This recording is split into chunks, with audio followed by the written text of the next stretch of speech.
The reclamation of identity, culture, and traditions are all involved with the reintroduction of the American buffalo.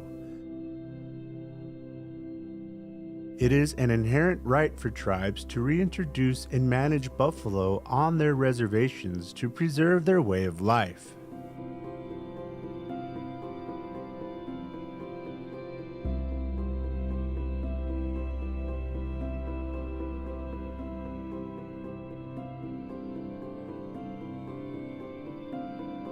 This program is made possible with support from members like you. Thank you. And by donors to the Explore South Dakota Fund. Support the production of local documentaries and other programs of local interest presented by SDPB. Friends of SDPB appreciates their support of this program. And by AARP South Dakota, empowering Americans 50 and older to choose how they live as they age, and South Dakota retired school personnel, the education community of AARP, advocating for their members and the future of education.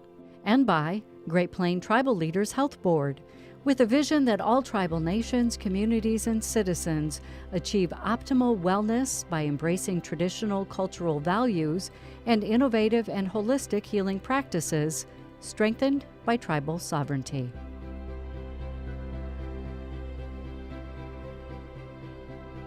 The history of the First Peoples and the Buffalo Nation are closely intertwined like two leaves from the same branch. For thousands of years, the buffalo have been a primary food source for Native Americans. Through this relationship, Native Americans were taught how to live in harmony with the buffalo, the land, and the other animal nations, as well as sacred ceremonies and virtues as told in the Lakota legend of the white buffalo calf woman.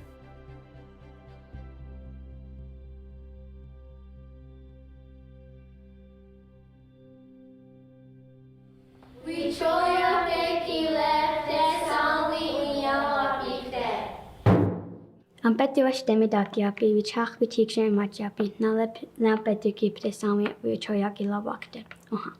And honey, we will come one, Petesami etchapi, Guhem Makatahi, Alakota Oyateki, Petehinja Chanupaki, He Unkahipi, not yet jik along wami malacha called Unkupishke.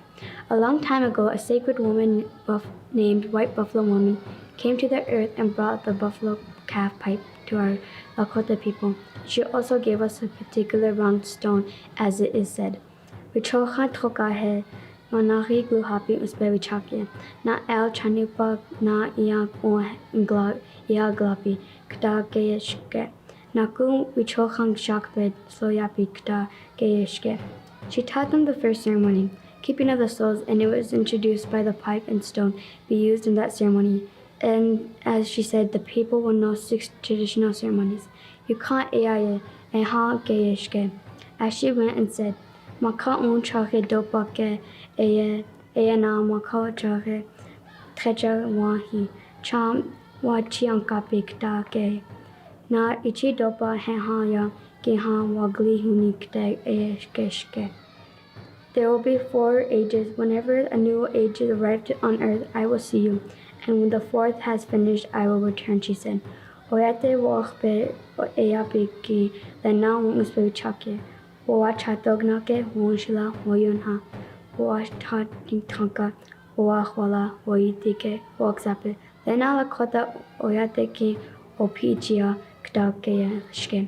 She taught them the 7 values: generosity, compassion, respect, patience, gentleness, bravery, wisdom. The Lakota people will be brave according to these rules, she said. Nahawi och an shakoi ki yuhawi chaki bazo, na uspewi chakie, na hingluhampi, hunkayapi, inika hapi, hamblecheapi, wiwayangwachipi, ishnati awichaloapi, na trapawanka yeapi kihe. Na wa uspewi chakie kihe igluschank unheha iainkta igluyeyoshke. She also showed him and taught him the 7 sacred ceremonies: the keeping of the soul, the making of relatives, the sweat lodge, the vision quest, the sundance, the womanhood ceremony, and the throwing of the ball. And when she had finished those teachings, she prepared to depart. Yukan ako getkia yaya chan ki ichuha. Gnahelaka wiyashni.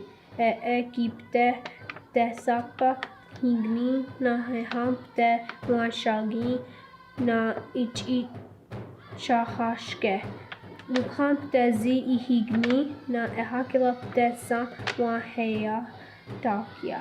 Iyanka chan wayanka pishke. Yukan mahbia el atra ishni ayashke. While she was walking away, suddenly she was not a woman anymore, but had become a buffalo cow. She turned into a black buffalo and then made herself into a reddish buffalo. Next she became a yellow buffalo, and lastly she became a white buffalo.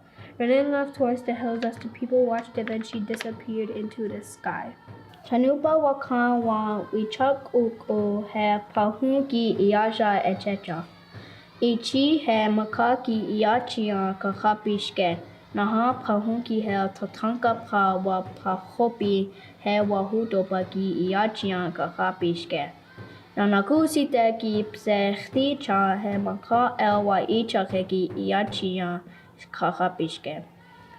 The sacred pipe which he gave the people had a bowl made out of red pipestone, made like that to represent the earth. Into the bowl was carved a buffalo bull's head, in representation of the four-legged ones. The stem was made of ash wood, in commemoration of all that grows upon the earth. Yukan duktel prahunki site kechi echi preki hel wambli wiaka akenum otke. Ichi hezitkala ki iuha iachia hechel kahapishke. Na iya mimela u he ish eya iasha etc. Na agna mimela shakui el uwayanka hashke. Hena michok awaka shakui ki iachia owapishke. Where the pipe bowl and stem joined one another, 12 eagle feathers hung, made that way in honor of the various bird nations. The aforementioned round stone was also made of red pipestone, and the 7 circles were drawn on it. Those were said to represent the 7 sacred ceremonies. Lakota wanji chanupa wakanki upa chashna, ye iukala kantia ya wakatanka hoya kiashke. Chawi chochan wakan wanji echunkumpi hantash. El Chanunkumpa Ohinia. Whenever a Lakota person smokes the sacred pipe, it is said that he sends his voice directly to the great mystery. For this reason, whenever a sacred ceremony is performed, the pipe is always used. Oloa wan pesha wi koka toka ahiari na leha hunia o unku hiayapi ki le a ishketi. This is the song which the white buffalo woman first sang and which we sing to this day. Nia ta ia mawani I talk with visible breath. Ichi oni ta I ku he chamupa pi cha shota izite ki he I chakashkelo. The visible breath that she was spoken of is said to be the smoke that comes out when the pipe is smoked.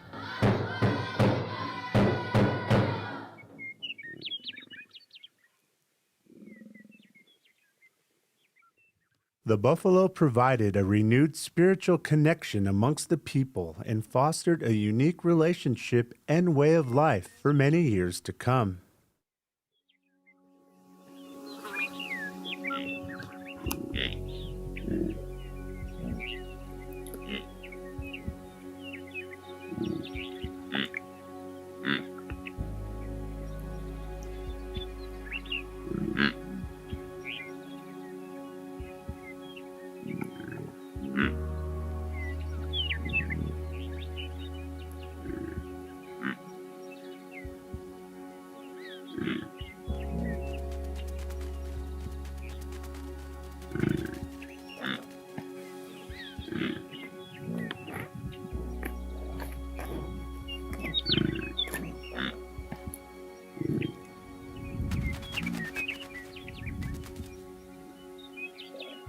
We lived in harmony.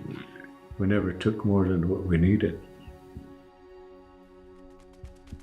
The buffalo taught us all to different animals taught us all these things. So, that's why we were in sync, in balance and harmony with nature.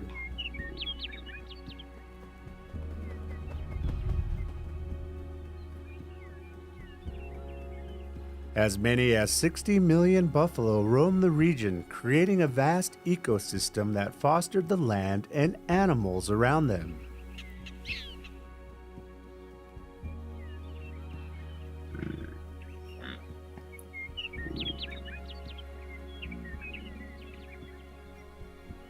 Buffalo are the original climate regulator. That's the way they graze, how they are designed. That's what made the grasslands the grasslands. They have different enzymes in their saliva and snot or mucus that encourage grass growth. They're very intense grazers, so they go across the field and chomp it all the way down, but they keep moving. Their hoof design, it plants that seed deeper, but it also helps other wildlife. Birds use that sloughed hair for their nests to keep their eggs warm. Other insects and microbes gather around the wallows where they put deep impressions and then that collects rainwater. So other animals can either get a drink or multiply near that water source. So, as far as healing the land, buffalo on the landscape is a good thing.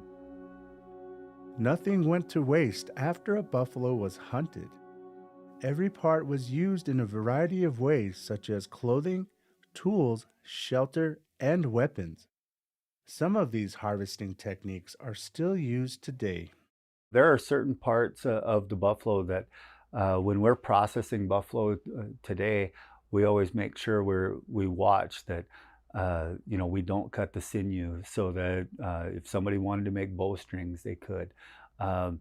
Taking the hooves apart and seeing the different intricacies of the hoof and using those parts, from rattles to, in the soup pot, getting back to, how that animal was processed and what it provided for all the people.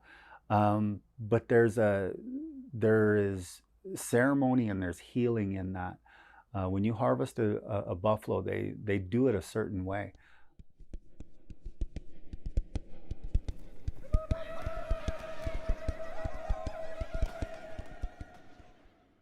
This way of life was drastically interrupted as the push for Western expansion grew under a flawed philosophy known as manifest destiny. As more settlers pushed west, the U.S. government enacted many failed policies to deal with the Indian problem.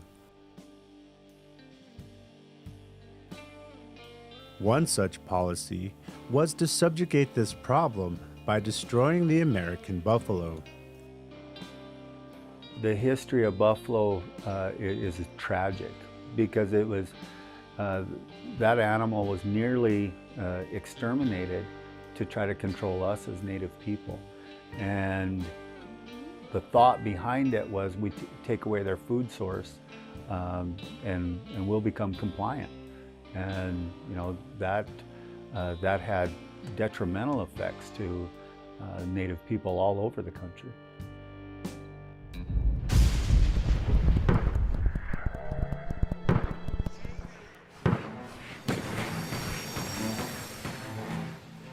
The annihilation of more than 60 million buffalo was a devastating loss to Native Americans and to their way of life. This, along with the establishment of reservations and boarding schools, all but destroyed culture, tradition, customs, and brought Native Americans into a different era of oppression and failed policy that is still affecting the following generations.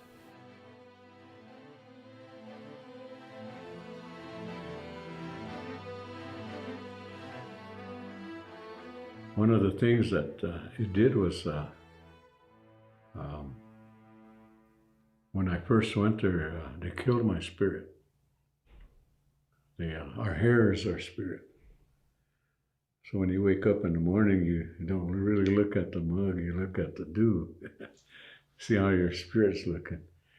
But without my permission, they sat me in a strange chair and they just kind of like sheared me like a sheep. And I watched my hair fall and I cried. And then they made me think differently. Now you're either on that side or on this side. A completely different thought process where I thought in more of a circle. And physically, I didn't own my body because when I got there with the clothes I had on, they stripped me, took all my clothes away. And I stood there, I would say, naked truth. I didn't own anything. And I was only 6 years old. They do that in the military. A lot of the veterans I talked to, they took everything away, stood there naked. But they were young adults. But this is like a 6-year-old, sometimes 5-year-olds. Took everything away and then they gave you clothes to wear. And they gave you a number. So I know, 174 is my number. I still remember it. They put all your bedding and everything, everything, your clothes, your towels, it was in that box. And emotionally, they kind of like froze your emotions. When you're sitting there waiting you had to be quiet. All the time you had to be told to be quiet. Couldn't express nothing. And if you're sitting there smiling, the matrons would walk by. And what are you smiling about? What's so funny? And you put your head down and are you crying? And they kind of push you or something and you start to tear up a little bit. Are you crying? I'll give you something to cry about,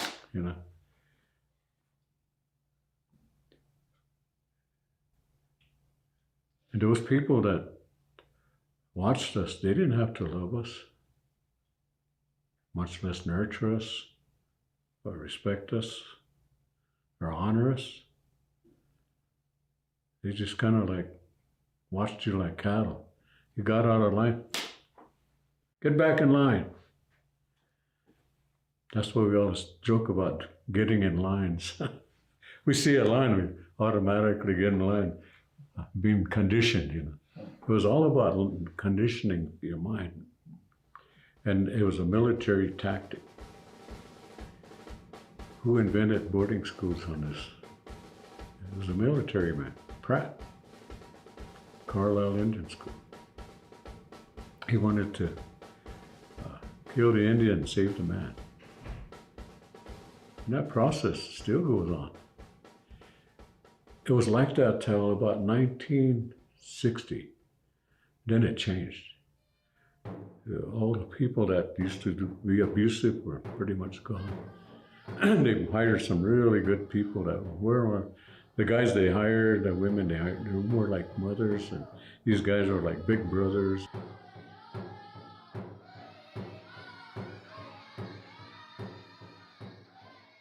Growing up on a reservation, if you grew up here and you're from here, your understanding to see something big picture, to have perspective, extremely difficult, because just growing up here, you're dealt generational trauma, you're dealt systematic wrongs, a lot of this stuff is just not, it doesn't click with our people. And I always think about what was the first thing that was taken from us? It wasn't our land, it was our food. Once the food is eradicated, our connection with the land was severed. So in a sense, the land was already taken from us whenever they took the food. And the way they took the food was eradicating buffalo. A new era is emerging from the ashes of colonization. An era that is regaining the ways of their ancestors and identity and teaching that to the next generations of indigenous peoples. It's an era of empowerment that shows the world we are still here.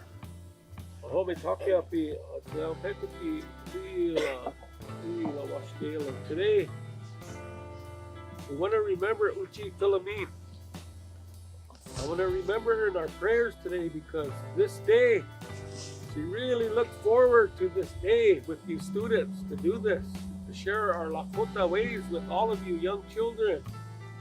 And I know her spirit is here today. Yeah.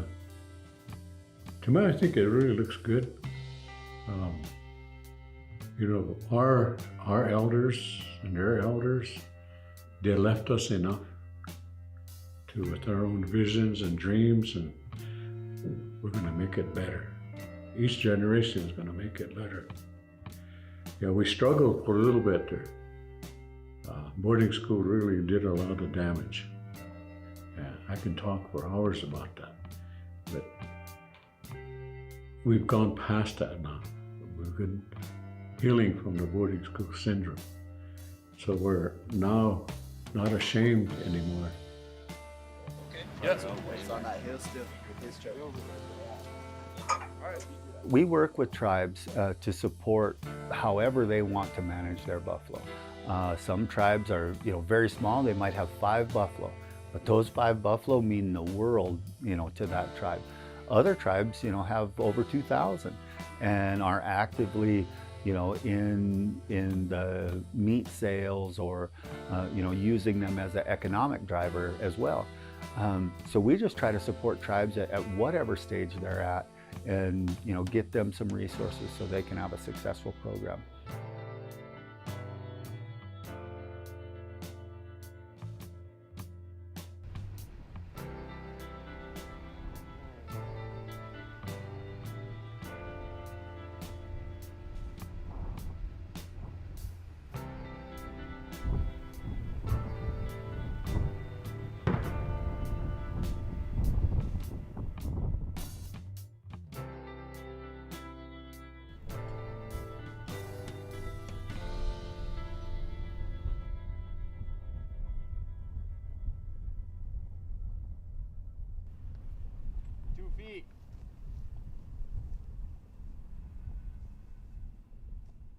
For the most part, we never forget that, our goal is to restore buffalo back for that cultural and spiritual connection that we once had and that was nearly taken away from us.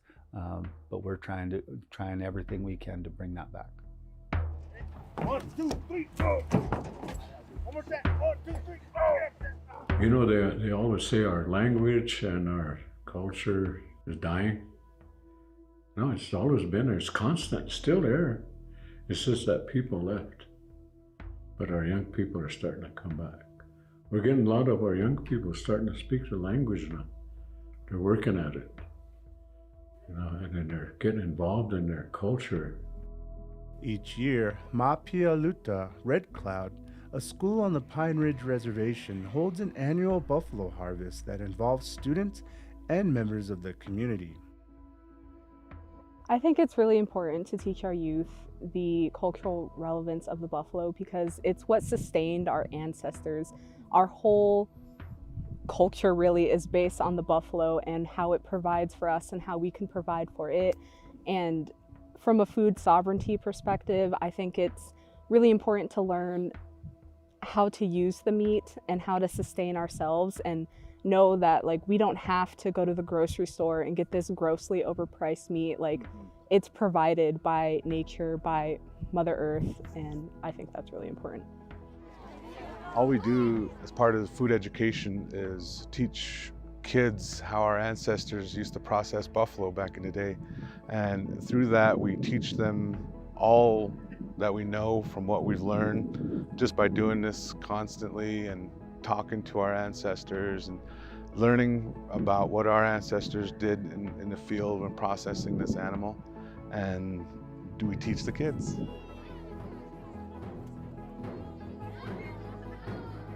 We are the comeback. We are that comeback story that our ancestors have dreamt about.